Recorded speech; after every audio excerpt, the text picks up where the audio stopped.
aragti soo ban idil ahaantiin baaqeerta inala socota meel kasta oo aad joogtaan kusoo dhawaada barnaamijka Howraarsan oo idinkaga imaanaya telefishinka RTN studio haynu ku leenahay magaalada Nairobi waxaa si wada jira halkan idinkaga sheegi doona anigoo Cabdulcasiis Barrow iyo saaxiibkay Cabdi Axmed Cabdullaahi barnaamijka mooga ayaa saaka soo saaray dhinaca farsamadana waa Maslax Abubakar Xaaji kaamirooyinka Paul ayaa gacan iga siinaya oo guud ahaanba intaynu barnaamijka ku jirna muuqaalada kala duwan idin tusi doona hase yeeshee qodobada aad ku daawan doontaan waxaa ka mid ah warbaahinta Kenya ayaa saaka si qoto dheer uga faaloonaysa xiriirka sii xumaanaya ee labada dal ee isdacal yaala Kenya iyo Soomaaliya haddaba maxay tahay walwalka dawladda Kenya ay ka qabto Soomaaliya warbixin dheer ee saaka wargeysyada ay qorayaan gaar ahaan wargeyska The Daily Nation ayaynu idinkugu soo gudbin doonaa barnaamijka Howraarsan sidoo kalena waxaad arki doontaan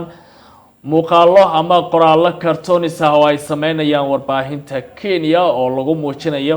madaxweynaha dalkan Kenya Uhuru Muigai Kenyatta iyo sidoo kale madaxweyne Maxamed Cabdullaahi Farmaajo oo waxyaabaha ay loolanka xooggan ugu dhaxeeyo sawir laga sameeyay ayaa barnaamijka idinkugu falanqeyn doonaa iyo wargeysyada saaka waxyaabaha ay ku soo qaadi doonaan qodobada kale waxa kamid ah Cabdi طبعا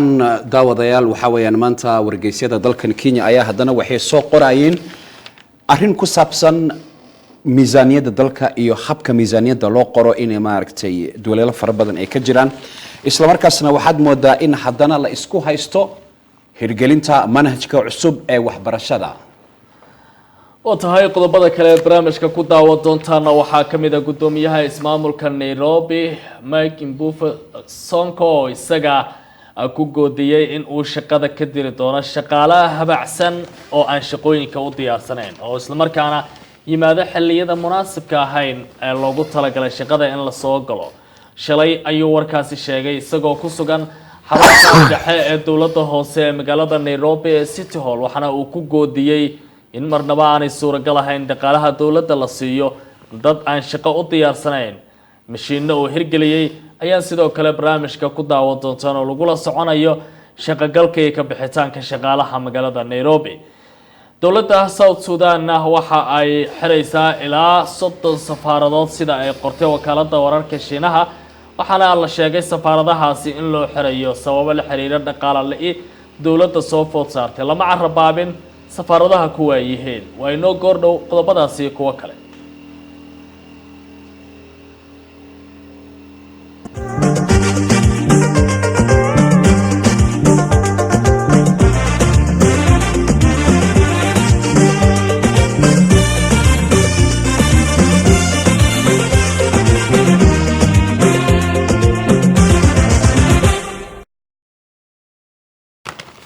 aragti soo bandhah mar kale saaxiibayaal halkani waa telefishinka RTN studio dhexe ee magaalada Nairobi ayaa si toos ah inagala jaan qaadaysa sida la socoteen ba xiriirka dawladaha Soomaaliya iyo Kenya maalmihii ugu dambeysay madbada xooggan ayaa ka muuqanayay waxaana si weyn arintaasi u qaada dhigay oo wax uga qorayay warbaahinta adduunka tan Kenya iyo waliba warbaahinta Soomaalida arrimaha ugu weyn ee muranka labada dhinac u dhaxeeya ayaa ku saleysan sida dadka siyaasadda labada dal falanqeeyaba ay sheegayaan muranka dhinaca badda ah ee ka dhaxeeya baddaasi oo loo maleynayo in shidaal badan uu ceegaago sida la aaminsan yahay dawladda Kenya waxa ay Soomaaliya dhowr jeer hore ay ka codsatay in kiiska maxkamadda cadaaladda adduunka ee ICJ la soo celiyo isla markaana labada dal ay ka niqaashaan dawladda Ethiopia war ay hore u soo saartay ayaa la sheegay amaba ay naawileysa sida falanqeeyaashu ay tilmaamayaan ayaa waxay ahayd in iyada oo badda lagu muransan yahay labada dhinac aan sheeganayn kheyraadka halkaasi ku jira la wadaago laakiin dawladda Soomaaliya ayaa arintaasi diiday oo ganafka ku dhufatay sida warar hoose ay RTN heshay ay tilmaamayaan laakiin dhinaca kale markii la eego dawladda Kenya maalmihii ugu dambeysay waxay watay tallaabooyin iyo dhaqdhaqaaqyo muujinaya in xiriirka Soomaaliya ay la leedahay oo mugdi gelinayo sida diyaaradihii heshiiskii hore looga heshiiyay ee Wajeer oo ay dib u soo celiyeen in lagu sii hakiyo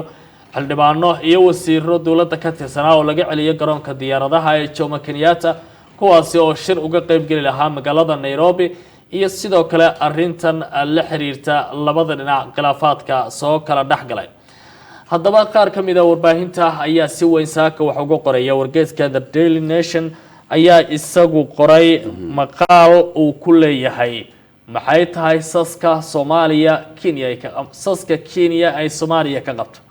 arrintan ayaa muujinaysa warbixin dheer oo wargeyska lagu lifaaqay. Cabdi Axmed ayaa haddaba ila fadhiya oo warbixintaas sheegaya. Cabdi shaqadan sidaba wargeysku qoray. horta aad u mahadsantahay Barrow. dabcan waxa weeyaan muxuu yahay saska uu Kenya ka qabo Soomaaliya waa sida maaragtay aad u fasirtay hadalkan. Barrow waxaad moodaa maaragtay in dhacdooyin fara badan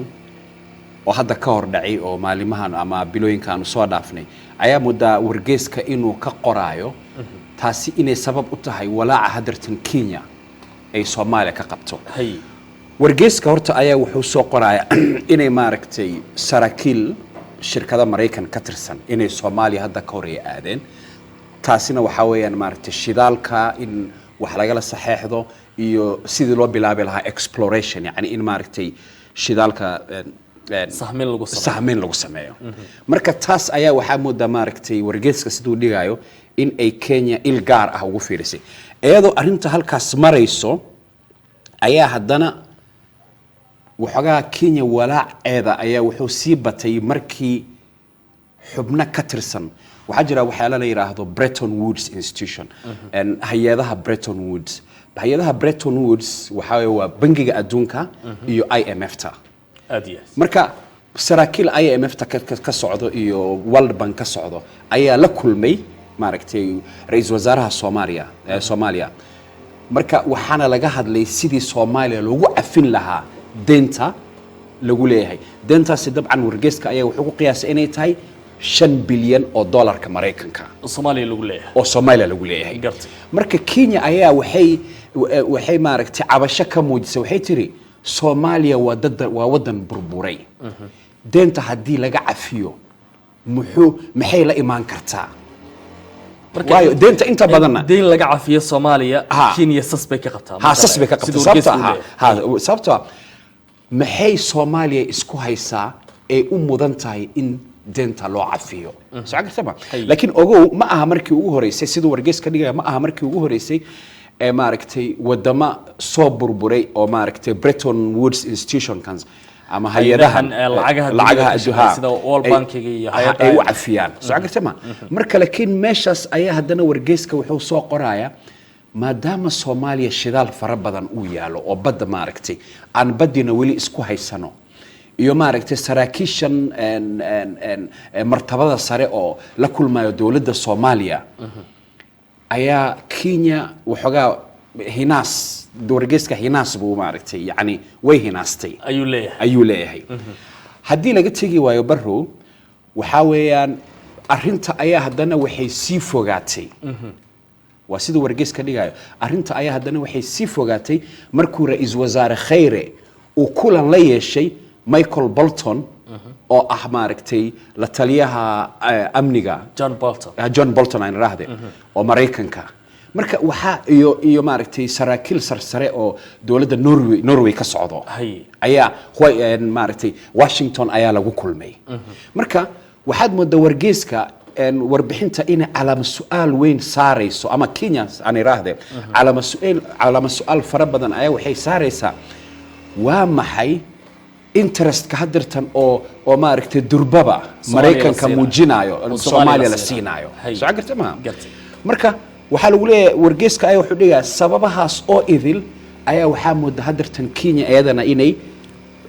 safeteeda galka kala soo baxday oo maaragtay waa tii maalin dhoweed saraakiil Soomaaliya ka socday siyaasiyiin. marka Cabdi tan ma la oran karaa sida wargeyska uu leeyahay saska Kenya ay Soomaaliya ka qabto maadaama deymaha laga cafinayo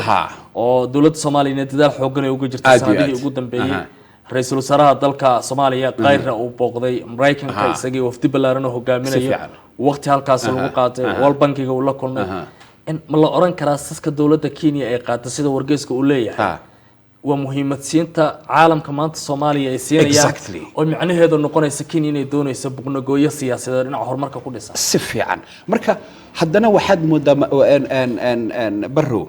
markaan ka soo gudubno wargeyska The Standard wargeyska The Daily Nation kaatuunka haddii aad fiirisid waxaan ka codsanaa maslaxa duu maaragtay kaatuunka ayaa waxa ku sawiran cameraman-kayn suuragal tahay muuqaalkan muuqaalkan kaatuunkan ayaa wuxuu tusayaa qof u eg maxamed cabdulaahi farmaajo hay iyo qof loo ekeysiiyey madaxweynaha dalkani Uhuru Muigai Kenyatta adiya ee u saaran tahay cimaamad cigaalkina uu xiran yahay cigaalkii duubaweynta carbeed lagu yaqaan oo inta badan wadamada khaliijka lagu ogaa miska hoostiisa foosta shidaal foosta baaragtay ayaa la dhigay oilna lagu qoray oil isagii baa lugaha kor saartay Uhuru Kenyatta ninka loo ekeysay Uhuru Kenyatta waliba qabiis madow xiran ha markaas kelmadaha ayaa waxa loo soo qoray what a diplomatic thief yani waa ismariwa diblomaasiyadeed soo gartama bal fiiri cimaamada waa tasdaawadaal sida wargeyska Kenya uu soo maaragtay uu soo daabacay maanta the Daily Nation marka barrow sawirkan ayaa waxaad ka fahmaysaa gunta khilaafka meeshuu hadda yahay iyo in ay u badan tahay wadamada khaliijka hadartan inay Kenya maaragtay ay leeyihiin waryaha xaqina Soomaaliya kasoo dhaxsada sida waayo wiligeeyo alahay ma arkin magaciisi oo cigaal iyo cimaamada lagu yaqaano maaragtay al-Makhtum iyo maaragtay al-Lahyaan dadka Maxamed bin Abdul Aziz sifiican marka taas ayaa waxay muujinaysaa in hadartan maadaama caalamka intiisa kale quwadaha sida Mareykanka camal ay hadartan Soomaaliya aqoonsan hadana barrow midan iloobay ayaa waxay tahay wargeyskan The Standard ayaa hadana wuxuu soo qoray waatan in March 22nd sanadkan may waa The Standard 21 bishii saddexaad sanadkan ayaa abaandulaha ciidamada Mareykanka oo loo yaqaano Africa Command Africom General Thomas Woolhaza ayaa Soomaaliya booqasho ku tagay hadalkaas wuxuu la kulmay khayre waxyaabaha ka wada hadleen ayaa waxa kamid ahaa in la abaabulo ciidan cagta ah oo maaragtay tababar aan caadi ahayn oo danab loo yaqaano soo gartamaha iyo sidii loo xoojin lahaa saldhiga militariga Beledogle marka wargeyska ayaa hadana wuxuu soo qaadanaya in talaabada noocaasina inay sas weyn ku riday watay cabdi waxa jirtay sheeko wargeyska The Star maalmihiina soo dhaafay uu qoray oo ku aadanayd dawladda Kenya waa inay taxadir xoog la ka muujisaa ciidamada danab ee Soomaaliya oo uu sheegay in tababar wanaagsan ay leeyihiin isla markaana howlgalla muhiima mararka qaar ay fuliyaan Mareykankana tababaro uu siiyo maxay tahay tii siyaasadda garanaya waatan arrimaha shidaal ku saabsan hadda tii ammaankii Soomaaliya lagu xaqiijinayo ciidamadii danab la sameeyay in Kenya maanta hadana wargeysyada qaarna ay yiraahdaan waa in il gaar lagu hayo dawladda Kenya ay sas ka qabto maxay noqonaysaa markasta arrimahaas horta Kenya doonayeen marka la eego arrintan in Soomaaliya ay dawlad buuxdo ka barbarnaysan ay noqoto horta barrow waxaad moodaa maaragtay ma waxyaabaha dadweynaha loo sheego oo maaragtay waxaan isku day doonaa inaan Soomaaliya joogno ilaa maaragtay Soomaaliya ay nabad yeelato ilaa Soomaaliya ahse okay waa hadalka guud oo maaragtay dadka loo fidiyo laakiin barrow su'aashaada ay waxaan kaga jawaabi karaa maalin dhaweed ayaad waxaan moodaa maaragtay muuqaal aan saas muhiim u ahayn oo maaragtay loo maleeyahay in magac leh inuu soo saaray Fifth Estate ayaa waxaa moodaa Mutahi Ngunyi iyo maaragtay ardayda inay leeyihiin Soomaaliya waa inay soo celiso Jubaland Soomaaliya haddii Jubaland soo celinayso waxa taas taariikh waxay noqon doontaa Uganda nawaagaas dhulkiisa xagu gaarsanaa laakiin waxaad moodaa muuqaalkan hadda muxuu u soo baxay waqtigan maxaa sabab u ah in waqtiga siyaasadeed ay taaganta maxaa ku soo baxay si fiican barrow anigu kolay man ah fikradaha RTN waa fikradaheeda oo shakhsi ahaan waxaan aaminsanahay in Jubaland oo hadartan quwad Ethiopian joogto oo lagu qiyaasayo ilaa 2,000 oo ciidan soo gartama iyo hadana danab oo maaragtay soo cambaxayso hadartan inuu maaragtay si huraayo maaragtay saska Kenya ay Soomaaliya ka qabto dhinac military iyo dhinac siyaasad iyo xagga maaragtay waa tahay markaad eegto wargeyskan ciwaanka uga dhigaysa maxay tahay Kenya saska ay Soomaaliya ka qabto hal muu ku sheegay wax noqon karo ugu yaraan labada dhinac ay isugu soo dhawaan karaan ma lagu sheegay may yani wax hal maaragtay uu soo qoray ma laha waxa weeye kaliya wuxuu soo bandhigay saska ay Kenya ka qabto Soomaaliya laakiin isla markaasna waxaad ogaataa in maaragtay baraha bulshada iyo wargeysyada dhawaanahan aad loogu soo qoraayo hantida xoogan ay Soomaalida ku sii lahaanayso gudahan dalka Kenya oo maalinka ku xigo soo kobcayo inkastoo maaragtay aqoon-yahano fara badan oo Soomaaliyeed oo ka tirsan dalkan ayaa waxay aaminsan yihiin Soomaali hanti badan dalkan kuma laha waayo Soomaali waa dad maaragtay jeblo waliba waxa la sheegaa hantida ugu badan ee maalgashiga marka laga reebo Soomaalida qurbaha ka imaanaysa si fiican baasaboorada dalalka kala wada aad haddana maalgashiga ugu badan ee isla indhaha lagu hayo in Soomaalida waqooyi bari iyo dad Kenyaani ay maalgashi sameynayaan aad ayaad maasan tahay Cabdi Axmed Cabdullaahi akhyaarteena daawanaysa intaasi ayaynu uga gudbaynaa sheekooyinkii saaka warbaahinta Kenya ay ku qorayaan madmadowga soo kala dhaxgalay dawladaha Kenya iyo Soomaaliya waxa xusid mudan shila dawladda Soomaaliya waxa ay soo saartay war saxaafadeed lahjad wanaagsan lagu qoray sida dadka siyaasadda falanqeeyaba ay tilmaameen oo muujinaysa bisayl dhinaca diblomaasiyadda ah ayay dadka qaar sheegeen oo RTN ay la hadashay oo ay wax ka weydiisay sida ay u arkaan qaabka loo soo qoray hanaanka war saxaafadeedka ay sii daysay wasaaradda amuraha dibadda ee Soomaaliya waxa loo ballansan yahay dhamaadka sanadkan in muranka badda Soomaaliya iyo Kenya kiiska la xiriiray maxkamadda cadaaladda adduunka yaala maxkamaddu ay dhageysato waxaana dadka qaar ay leeyihiin kiiskaasi maxkamaddu haddii ay go'aan ka gaartay ma jirta cid racfaan ka qaadan karaysa la soco RTN sheekooyinkaasi kuwa kale si aad uga hesho waxa goor dhow aan u gudbin doonaa sheekooyin kale wargeysyada dalkan iyo warbaahinta adduunka caalamka iyo waliba geeska Afrika ay ka qorayaan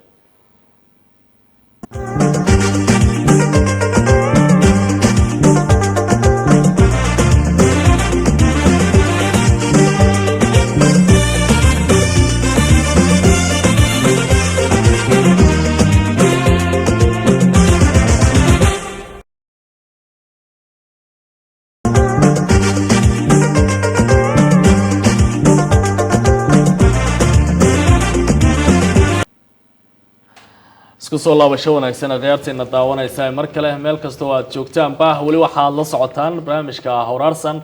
RTN ayaad ka daawanaysaan xarunta dhexe aynu ku leenahay magaalada Nairobi qodobada kale ee wargeysyada dalka ay qorayaan ayaa wargeyska The People Daily ee ka soo baxa magaalada Nairobi ee caasimadda Kenya waxa uu wax ka qoray hanaanka shaqo ee maamulka Nairobi gacanta ku hayo hogaaminayo Mike Sonko isaga ah hogaamiyaha ismaamulka Nairobi ama gafanaha waxa uu sheegay shalay xilli uu ka hadlayay Sonko the City Hall halka lagu magacaabo oo ah halka ay ku yaalaan xafiisyada dawladda hoose ee magaalada Nairobi in aanay suuragal ahayn in dad liita oo aan shaqo u diyaarsanayn ay ka shaqeeyaan magaalada Nairobi isla markaana ay u shaqeeyaan maamulkiisa dhinaca kale xilli uu hirgelinayay mashiinada diiwaan geliya dadka goorta shaqada ay soo galaan iyo xilliga ay ka baxaan ee biometric system loo yaqaano waxa uu tilmaamay intani ay noqon doonto isla xisaabtan shaqo isla markaana lacagta dadka ay bixiyaan dadka lagu shaqaalaysiiyo si weyn loola socon doona Cabdi Mike Sonko safety cycle ka baxsan magaalada Nairobi Mike Sonko horta nin caadi ma ah sababtoo waxa weeyaan horta waa very energetic yani xoog fara badan ay weli ku ma aragtay subax walbana waxaad moodaa ma aragtay sheeko cusub inuu yimaado laakiin